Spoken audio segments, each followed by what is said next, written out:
मित्रों नमस्कार। संस्कृत दिग्दर्शिका में जो भोजस्य अवदार्यम पाठ है उसके प्रश्नोत्तर लेकर आज हम उपस्थित हुए हैं। आप लोग अच्छे से तैयारी कीजिए। बहुत ही सरल भाषा में बताऊंगा, सबका हिंदी अनुवाद बताऊंगा, आराम से याद हो जाएंगे, कोई तनावग्रस्त नहीं होगा। बिल्कुल सामान्यतया एक बार हम समझा देंगे और आपको पूरा समझ में आ जाएगा। बस आप अंत तक हमारे साथ बने रहिए। धीरे धीरे आपको एक एक प्रश्न का आंसर हम समझाएंगे। और हमारे चैनल पे बहुत सारे वीडियोस हैं इंटरमीडिएट की हिंदी हेतु, संस्कृत दिग्दर्शिका हेतु, हिंदी व्याकरण और संस्कृत व्याकरण सबके वीडियोस मिलेंगे, हल प्रश्न पत्र मिलेंगे, सब उपलब्ध है सामग्री। इंटरमीडिएट 2021 की जो बोर्ड परीक्षा होएगी, अब कब होएगी यानी फरवरी और मार्च 2021 में होगी। अभी से हम तैयारी करेंगे तो 90 प्लस अवश्य आएंगे। इसके लिए जुट जाइए अभी से। तो चलिए हम प्रारंभ करते हैं। पहला प्रश्न की रूपरेखा आप समझिए। इसका हिंदी अनुवाद पूरे पाठ का हम बता चुके हैं। वीडियोस की प्लेलिस्ट अलग अलग सारी प्लेलिस्ट बनी हुई हैं, आप जाकर के चैनल के अंदर चेक कर लीजिए। नए हैं तो सब्सक्राइब कर लीजिए, पुराने हैं तो लाइक कमेंट शेयर ज़रूर कीजिए। कुछ बच्चे हमारे बहुत अच्छे हैं, बराबर हमसे जुड़े हुए हैं, मैं उन पर बहुत प्रसन्न हूं। और जो नए हैं उनका मैं बहुत बहुत स्वागत करता हूं। सब्सक्राइब अवश्य कीजिएगा। मैं लाइव भी आऊँगा। इस समय थोड़ा सा नेटवर्क प्रॉब्लम है इसलिए नहीं आ पा रहा हूँ। बाद में आप लाइव भी मुझे देख पाएंगे। अच्छे अच्छे वीडियोज़ हम देते रहेंगे। तो चलिए प्रारंभ करते हैं। तो ध्यान से सुनिएगा। द्वारपालः भोजम किम अकथयत। तो द्वारपालः लिखा है, यानी जैसे कि रामः लिखा होता है, सूर्यः लिखा होता है, बालकः लिखा होता है, वैसे ही द्वारपालः लिखा है, यानी कि प्रथमा विभक्ति का, प्रथम पुरुष का एक वचन का रूप है। प्रथमा विभक्ति है, एक वचन का रूप है, तो कर्ता कारक है, इसलिए ने इसका चिन्ह है। तो आप ये समझिए कि द्वारपाल ने। भोजम कर्म कारक है, द्वितीया विभक्ति है, तो भोजम माने भोज से, किम अकथयत क्या कहा, किम का मतलब क्या, अकथयत माने कहा। अब ये अकथयत है, हम इसका लकार भी आपको बता देते हैं। ये लंग लकार है, अकथयत लंग लकार है, यानी कि लंग लकार प्रथम पुरुष एक वचन का रूप है। अपठत जो है, अपठत यानी भूतकाल में अकथयत कहा, क्या कहा यानी क्या कह दिया था या क्या कहा। द्वारपाल ने भोज से क्या कहा। तो अब आप समझिए, द्वारपाल, जब द्वारपाल आया था भोज के दरबार में, द्वारपाल ने आकर के भोज को प्रणाम किया था और फिर भोज से कहा था कि हे महाराज, क्या कहा था, हे देव। तो आप कैसे लिखेंगे, उसने कहा था हे देव, मात्र लंगोटी जिसके शरीर पर है, तो ऐसा कोई विद्वान हमारे द्वार पर खड़ा है। तो आपका आंसर तो आपके पाठ में है, पहली तीसरी लाइन में आपको मिल जाएगा। उसका अनुवाद आप देख लीजिए, तब भी कहानी समझ में आ जाएगी। अनुवाद अच्छी है, अगर अनुवाद आपका अच्छा है, कहानी तभी समझ में आ जाएगी। तो द्वारपाल भोजम किम अकथयत, द्वारपाल ने भोज से क्या कहा था। तो द्वारपाल ने भोज से क्या कहा था। तो आप इसका आंसर कैसे लिखेंगे। ऐसे तो शॉर्टकट में हम बता देंगे, लेकिन नहीं, आपको कॉपी में आपके बहुत अच्छे से लिखना है। तो लिखेंगे द्वारपालः भोजम अकथयत, किम हटा देंगे। किम क्यों हटाएं, क्योंकि क्यों, अब प्रश्न आप नहीं कर रहे हैं, आप उत्तर दे रहे हैं। तो किम हटा के आप लिखिए द्वारपालः भोजम अकथयत और यत, फिर यत लिखिए। यत जो अकथयत का यत है, यही इसी प्रकार का यत फिर लिखेंगे आप। यत का अर्थ होता है कि, ठीक है। जब यत अलग से लिखा जाता है, केवल एक वर्ड यत, तो यत का मतलब हो जाता है कि। तो द्वारपाल ने भोज से कहा। अब जो कहा है वो आपको लिखना है, क्या कहा है, क्या कहा है। तो क्या हट गया आपने, तो आप लिखेंगे द्वारपालः भोजम अकथयत यत देव कौपीन अवशेषो विद्वान द्वारि वर्तते। द्वारपालः भोजम अकथयत यत कौपीन अवशेषो देव कॉपीन अवशेषो विद्वान द्वारि वर्तते, चाहे आप अपनी कॉपी में नोट करते रहिए या तो ऐसे ही याद कर लीजिए। कॉपीन अवशेषो विद्वान द्वारि वर्तते, इतना उसने कहा है, लंगोटी मात्र जिसके शरीर पे शेष है ऐसा विद्वान द्वार पर उपस्थित हुआ है। अब दूसरा प्रश्न है कि भोजम दृष्ट्वा कवि किम अचिंतयत। भोजम का मतलब भोज को, कर्ता ने कर्म को, कर्म कारक है यहाँ भोजम, द्वितीय विभक्ति का एक वचन का रूप है, कर्म कारक है तो भोज को लगेगा, ठीक है। भोज को दृष्टवा, दृश्य धातु कत्वा प्रत्यय लगेगा, जब दृश्य धातु में कत्वा प्रत्यय लगेगा तो दृष्टवा बनेगा। आप प्रत्यय की वीडियो में देख लीजिए, बहुत अच्छे समझ में आ जाएगा कि दृष्टवा क्यों बना, ठीक है, कौन सी संधि हुई है। तो दृष्टवा, दृश्य धातु कत्वा प्रत्यय लगा तो दृष्टवा बना। दृष्टवा का मतलब होता है देख करके। कवि ही, कवि ही है तो कवि ने, क्योंकि विसर्ग लगा यानी कि प्रथम पुरुष एक वचन का रूप है, यानी प्रथमा विभक्ति एक वचन का रूप है कवि, तो जैसे द्वारपाल कवि ही बालक, बालक ने, कवि ने, द्वारपाल ने, तो कवि ही द्वारपाल, कवि ने। किम माने क्या, अचिंतयत माने विचार किया। भोज को देख करके कवि ने क्या विचार किया, तो जैसे ही भोज को देखा तो कवि ने क्या विचार किया, कवि ने विचार किया कि आज मेरा दरिद्र नाश हो जाएगा, मेरी दरिद्रता आज समाप्त हो जाएगी। तो आप उत्तर कैसे लिखेंगे, भोजम दृष्ट्वा कवि अचिंतयत यत, जैसे मैंने बताया वैसे लिखिए, बहुत सही, बहुत अच्छे अंक पाएंगे आप। भोजम दृष्ट्वा कवि अचिंतयत यत, अब क्या विचार किया, क्या विचार किया, अद्य में दारिद्र्य नाशो भविष्यति इति, आज मेरा दरिद्र नाश हो जाएगा इति, इस प्रकार का विचार किया। भोजम दृष्टवा कवि अचिंतयत यत अद्य में दारिद्र्य नाशो भविष्यति इति, ऐसे लिखेंगे आप। भोजम दृष्टवा कवि अचिंतयत यत अद्य में दारिद्र्य नाशो भविष्यति इति। भोजः कविम किम अपृच्छत, अब यहां आ गया भोजः, भोज ने, कविम कवि से, किम क्या, अपृच्छत पूछा।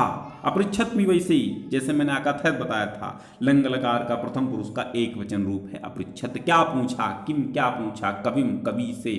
कविम में भी क्या है, द्वितीय विभक्ति कर्म कारक है। भोजः, भोजः में क्या है, प्रथमा विभक्ति एक वचन का रूप है और कर्ता कारक है। तो भोजः भोज ने, कविम, कविम कवि को, किम अपृच्छत क्या पूछा, कवि को क्या पूछा मतलब कवि से क्या पूछा। तो भोजः कविम किम अपृच्छत, भोज ने कवि से क्या पूछा। तो भोज ने कवि, जब भोज ने कवि को देखा तो कवि रो रहा था, तो बस जाहिर सी बात है भोज क्या पूछेगा कवि से। भोजः कविम अपृच्छत यत कवेह कवे किम रोदिषि इति, कवेह किम रोदिषि इति, हे कवि आप क्यों रोते हैं इति, ऐसा इस प्रकार। विदुषः ब्राह्मणस्य पत्नी कथम दुखिनी आसीत।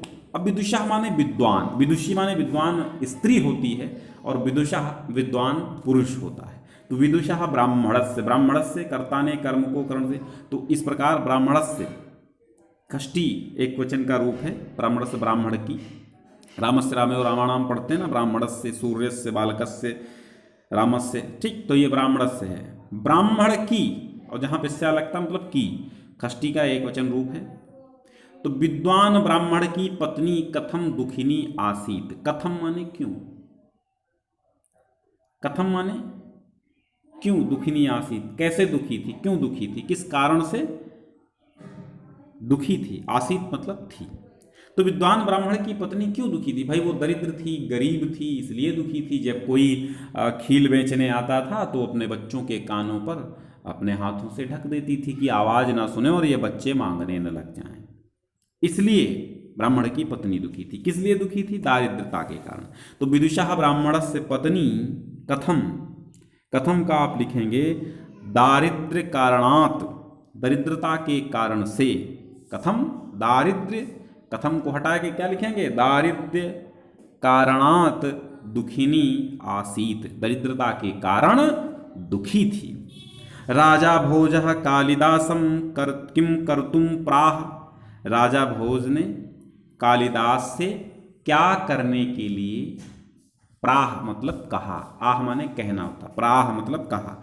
तो राजा भोज ने कालिदासम मतलब कालिदास से किम माने क्या, कर्तुम। अब कर्तुम में क्री धातु है, आप समझिए, इसमें आप कई तैयारियां आपकी एक साथ हो जाएंगी। क्री धातु है और तुमुन प्रत्यय लगा है। तो कर्तुम मतलब करने के लिए, जहां पर तुमुन प्रत्यय लग जाता है वहां पर के लिए हो जाता है। राजा भोजः कालिदासम किम कर्तुम प्राह। राजा भोज ने कालिदास से क्या करने के लिए कहा। तो राजा भोज ने कालिदास से प्रभात वर्णन करने के लिए कहा था। तो आप वैसे लिखिए, राजा भोजः कालिदासम प्राह। क्या कहा, क्या कहा था, सखे त्वमपि प्रभातम वर्णय। हे सखे, हे मित्र, त्वमपि तुम भी, प्रभातई प्रभात का वर्णन करो। तो कालिदास से क्या कहा था, सखे त्वमपि तुम भी प्रभात का वर्णन करो। तो भोजः कालिदासाय किम पुरस्कारम ददौ। भोज ने कालिदासाय मतलब कालिदास के लिए, और जहां पर देने का अर्थ होता है के लिए, संप्रदानी चतुर्थी, ठीक है, संप्रदाने किसी को प्रदान करने में चतुर्थी व्यक्ति का योग होता है। तो कालिदास दासाय, कालिदास के लिए, जहाँ पे के लिए चिन्ह आ जाता वहाँ भी चतुर्थी भक्ति हो जाती है। तो कालिदासाय, कालिदास के लिए किम पुरस्कारम ददौ, कौन सा पुरस्कार दिया या क्या पुरस्कार दिया। तो भोज ने कालिदास को क्या पुरस्कार दिया, प्रत्येक अक्षर पे, प्रत्येक वर्ण पे, यानी प्रत्येक अल्फाबेट पे उनको क्या दिया था, 1,00,000 रुपए दिया था, 1,00,000 की स्वर्ण मुद्राएं दी थी। तो भोजः कालिदासाय प्रत्यक्षरम, प्रत्येक अक्षर पे, प्रति अक्षरम या प्रत्यक्षरम लिख देंगे, प्रत्यक्षरम यड़ संधि से प्रत्यक्षरम हो जाएगा, प्रति अक्षरम अलग अलग लिख दीजिए। तो भोजः कालिदासाय प्रत्यक्षरम लक्षम ददौ, लाख दिया। कवि कथम अरोदीति, कवि क्यों रो रहा था। अब आप बताइए, कवि क्यों रो रहा था। तो कवि भी उसी कारण से रो रहा था, कवि दारिद्र्य कारणात् अरोदिति। निशा कथम्यु क्षिप्रम व्रजति। निशा कथम्यु, निशा मतलब रात्रि, कथम्यु माने किस प्रकार, क्षिप्रम व्रजति, निशा किस प्रकार तेजी से उसको छोड़ रही है। निशा रात्रि को क्यों छोड़ रही है, अंधकार को क्यों छोड़ रही है, किस प्रकार छोड़ रही है, काहे छोड़ रही है, कैसे छोड़ रही है। तो इसका उत्तर होगा निशा अनुद्यामिनाम यू, जैसे अनुद्यमी लोगों को लक्ष्मी त्याग देती है, वैसे रात्रि, निशा जो है वो रात्रि को त्याग रही है, अंधकार को त्याग रही है। ठीक है, तो निशा कथम्यु क्षिप्रम व्रजति। तो इसका उत्तर आप क्या लिखेंगे, लक्ष्मी अनुद्यामिनाम इव, जैसे लक्ष्मी अनुद्यमी लोगों को छोड़ती है। तो निशा लक्ष्मी अनुद्यामिनाम यू व्रजति, ठीक है, यू क्षिप्रम व्रजति ऐसे लिखते हैं, कथमियों को हटा के लिखेंगे लक्ष्मी अनुद्यामिनाम यू क्षिप्रम व्रजति। भोजस्य सभायाः कः कवि प्रभात वर्णनम अकरोत्।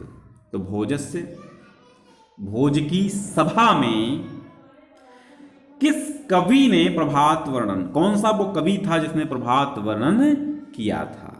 तो कालिदासः, कवि ही कालिदासः प्रभात वर्णनम अकरोत् ऐसा लिखते हैं। हालांकि 2-3 लोगों ने किया था, लेकिन जो कवि का नाम पूछ रहा है तो आपको नाम बताना है। कवि कालिदास जो थे उन्होंने प्रभात वर्णन किया था।